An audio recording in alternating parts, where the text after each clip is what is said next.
Great. So I'm honored to be here to talk about a topic that's near and dear to my heart, adenomyosis and fertility.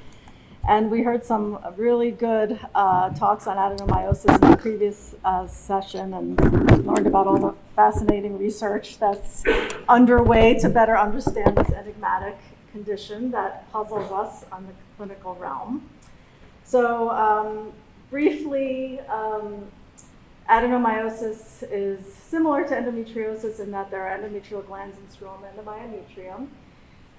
Like endometriosis, it is estrogen dependent and progesterone resistant. And as you can see here, there's different types from focal lesions that can be singular or multifocal versus this diffuse adenomyosis that involves an entire wall or the whole uterus versus adenomyomas, which are focal in the sense that, but they're like leiomyomas with less distinct margins. The pathogenesis remains somewhat poorly understood, but the leading theory is that there's an invagination of the endometrial basalis layer into the myometrium, whether just with time or with microtrauma or injury. Other theories include metaplasia of Müllerian remnants or differentiation of adult stem cells, and it's certainly possible that these are contributors as the disease, just like endometriosis, can also be heterogeneous in terms of its presentation.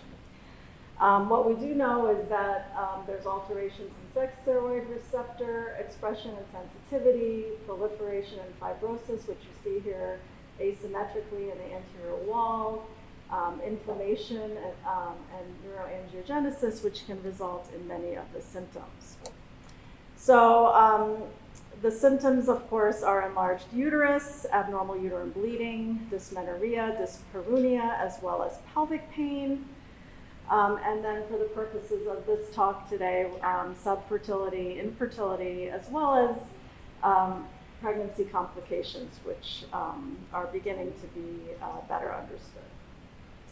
So while historically adenomyosis was diagnosed mostly on multiparous women at the time of hysterectomy, the more recent advances in imaging techniques, particularly with MRI and good quality ultrasound, have allowed us to make this diagnosis with approximately 90% sensitivity in younger women. And so on MRI, we're looking for a thickened junctional zone, which you can see here.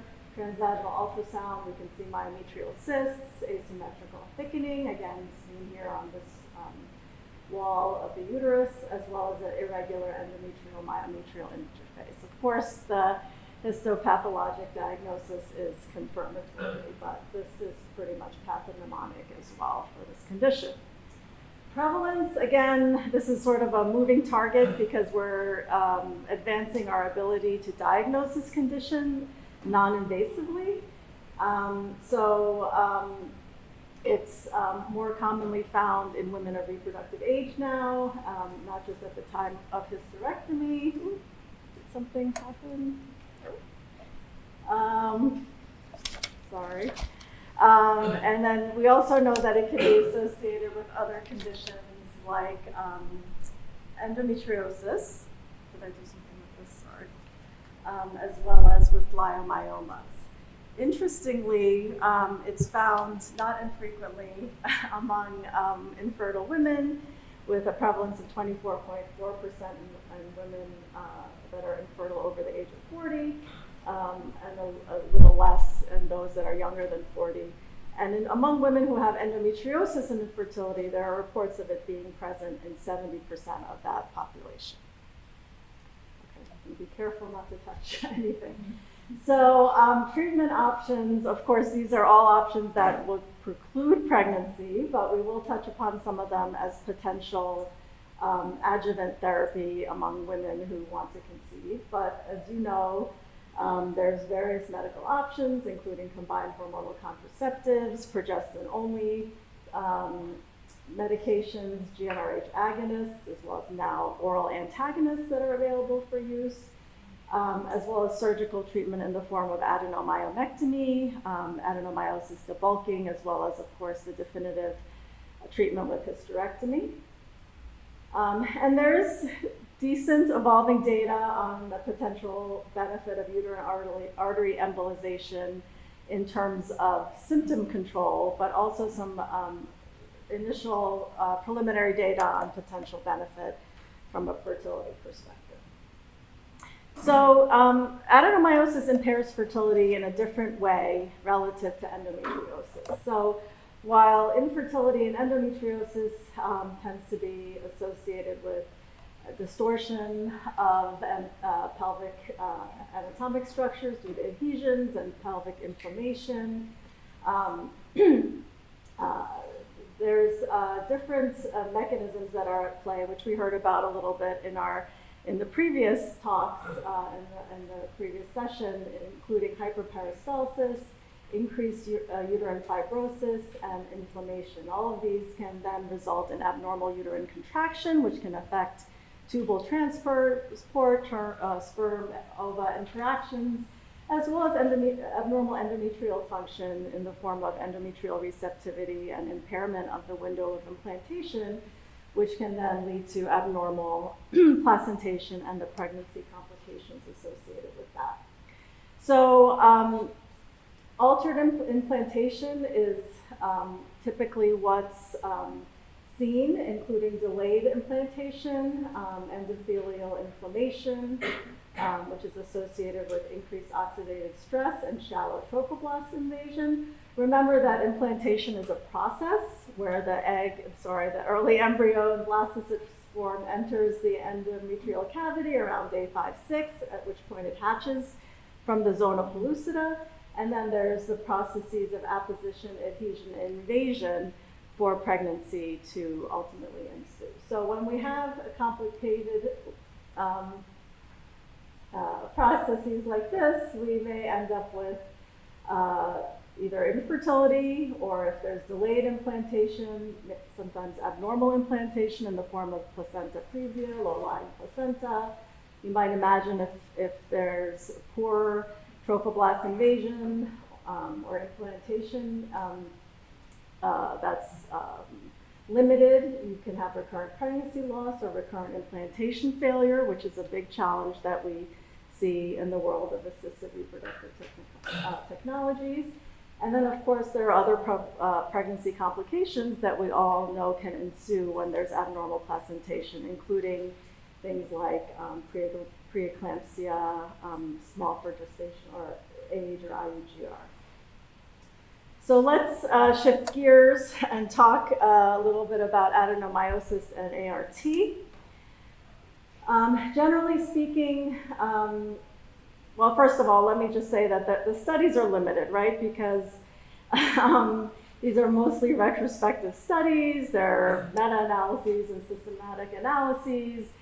And there's obviously some heterogeneity there. Of course, there's that huge overlap between adenomyosis and other conditions like endometriosis and fibroids, which can also be confounding variables. But the general consensus is that clinical pregnancy rates, as you can see here, are decreased, as are ongoing pregnancy rates, live birth rates, as well as miscarriage rates in most of the analyses of adenomyosis and IVF. And so generally we see a 28% reduction in clinical pregnancy rates, decrease in live birth rate, as well as decreased clinical pregnancy rate for embryo transfer, and then, as I mentioned, increased miscarriage rates. Now, whenever we have a question in the world of ART about whether it's the chicken or the egg, in other words, is it the embryo or is it the endometrium, we do donor oocyte studies, right? So in this study that was done a while ago now, donor oocytes were taken from healthy young women without adenomyosis or endometriosis, and then transferred into women with, or patients with either adenomyosis, endometriosis, or control. And what you can see actually is that when we use really good quality eggs from younger women, that there are no significant changes in implantation rate or clinical pregnancy rate. But what holds true is that the clinical miscarriage rate remains elevated, particularly in the adenomyosis group relative to endometriosis and the control. And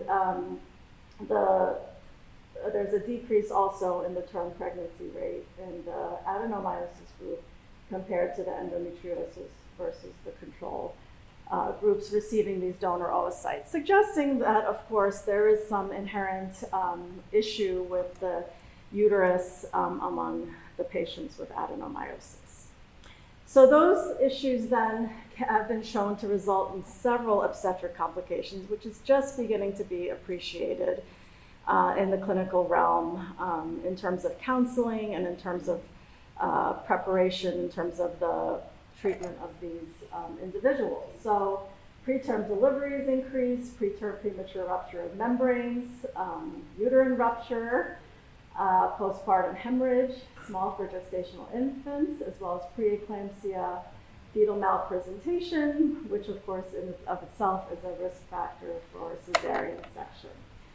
So interestingly and positively speaking, there is no difference in the rate, intrauterine fetal demise, as well as, I don't know what I'm doing there, but no difference in the rate of intrauterine fetal demise or APGAR scores. I think when I hold this to too long, something happens. I'm just not going to hold it. Sorry. Well, I'm not going to use that. Okay. Okay, so no difference in IUFD and APGAR scores less than 7. So at least that's promising. Now, clinically, we have limited options in terms of how to treat these patients who desire to conceive with ART. There are some treatments that we may consider for which there's not perfect data, but some promising data, at least thus far. And one of the potential medical management options is to use GnRH agonist, which is anti-proliferative. It induces apoptosis as well as decreases inflammation and angiogenesis, and collectively reduces uterine size. So when we look at several studies of the use of GnRH pretreatment, although this was standard of care, it's sort of been re-looked at multiple times. What we do see is that there is an increased chance of spontaneous pregnancy. Typically, the pregnancy rate, spontaneous pregnancy rate is around 15 to 18%. In this study, but done by Roca, where there was 6 months of post-op treatment with GnRH agonists, there was a 40% pregnancy rate versus 15. And then similarly, if we use a long protocol for IVF stimulation, meaning we suppress the ovaries with GnRH agonists in the luteal phase, mid-luteal phase of the previous cycle, rather than use antagonists, which is the more common protocol, we do see a higher pregnancy rate and live birth rate when we do fresh embryo transfers, okay? And this study was specifically looking at women with endometriosis and adenomyosis, so it's a little hard to tease out again because of the coexistence of these conditions. But what's important to note is that while there may be a benefit of GnRH agonist pretreatment for these IVF stimulations when a fresh embryo transfer is planned, there's no difference when we do frozen embryo transfers, which is primarily what most patients undergo these days. And that's probably due to the fact that it's a different type of treatment of the uterus where we're using high dose progesterone in intramuscular form to prepare the uterus and may overcome some of that progesterone resistance. In Hu's study, more recent study, there is also evidence that an ultra-long protocol, meaning 3 months of suppression of the uterus in adenomyosis patients prior to starting IVF stimulation, may be better in terms of clinical pregnancy rate, implantation rate, and live birth rate relative to the long protocol, which again involves using GnRH agonists in the mid-luteal phase prior to stimulation. So an interesting study that came out in 2019, small, but sort of, I'm always interested in mechanism and why these things can be helpful. GnRH agonist therapy seems to increase elasticity. So in this small prospective observational study done by Z, they looked at 6 months of agonist treatment among infertile patients with adenomyosis diagnosed by imaging, and compared the elasticity score before and after, and then followed them for 6 months. So the elasticity score is this newer technique used in the world of sonography, where the different colors that you see on the right side of the panel indicate how stretchy the myometrium is, with red being more elastic and blue being more stiff. And what was found in this group of patients is that the patients that conceived were more likely to have improvements in their elasticity score versus those that did not, even though all the patients showed improvement in adenomyosis symptoms. CA-125 levels decreased in all, and as did uterine size, but it was those patients specifically that had improved elasticity of their uterus that were able to conceive spontaneously. So suggesting that perhaps there's a subset that responds to this medication in a certain way that may be beneficial from a fertility perspective. Adenomyosis debulking is a pretty involved and morbid surgery, but has some benefit.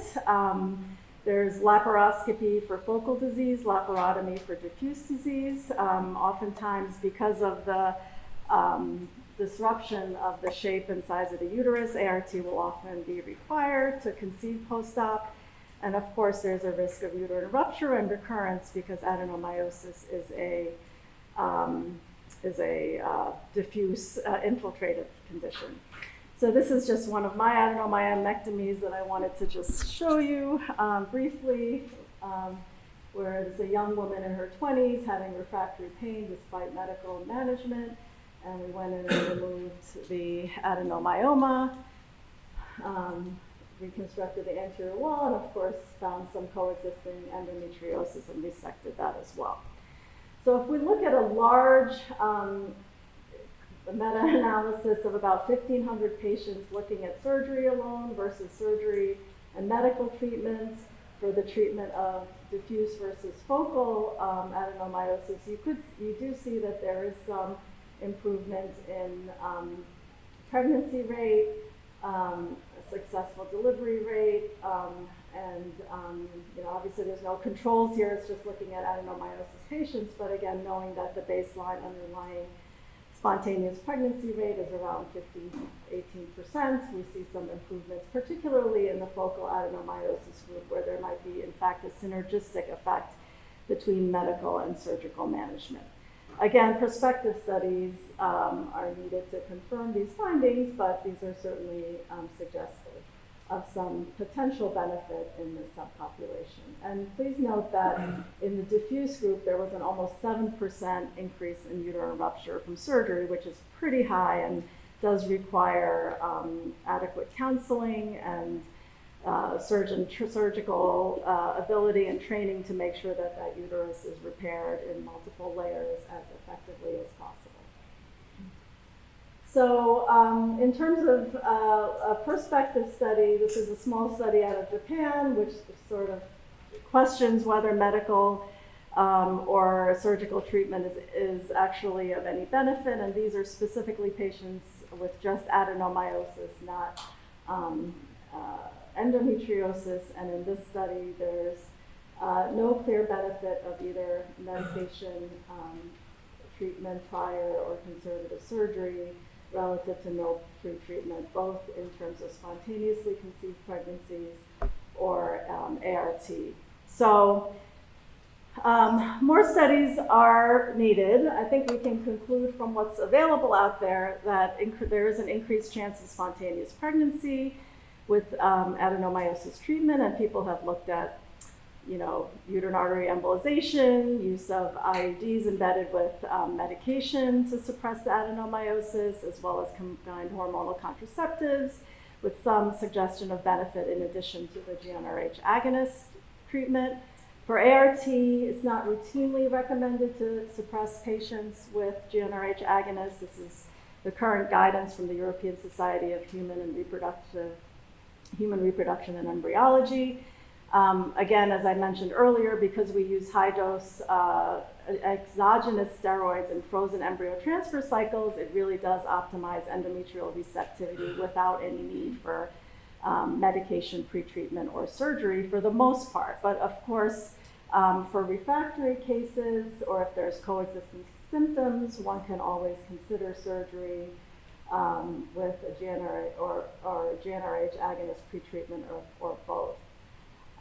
There's no clear data on the use of GnRH antagonists. There's the pregnant trial ongoing, multi-center trial based at my former institution at Yale, where women with endometriosis are treated with PO antagonists prior to an IVF cycle. Again, this is endometriosis patients, not adenomyosis patients. So we'll have to see if those results are generalizable. Please remember that in those patients for whom we can't achieve successful implantation, there is also the option of gestational surrogacy, which is expensive, but obviously it works very well. So in terms of future directions, as I wrap up here, more studies are needed. Early detection and intervention are key. There are novel treatment approaches, as I alluded to, that are being developed, and we need to focus on access to ART for all in need, regardless of where those patients live in the country and elsewhere. So adenomyosis coexists with endometriosis. We need to focus on early diagnosis of this condition in addition to its sister condition, endometriosis. We know that treatment can improve fertility.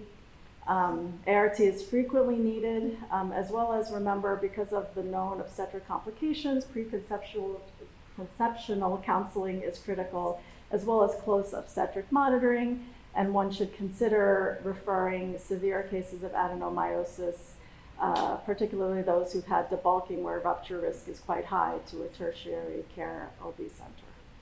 I'll end there, and I think we'll leave questions for later. Thank you.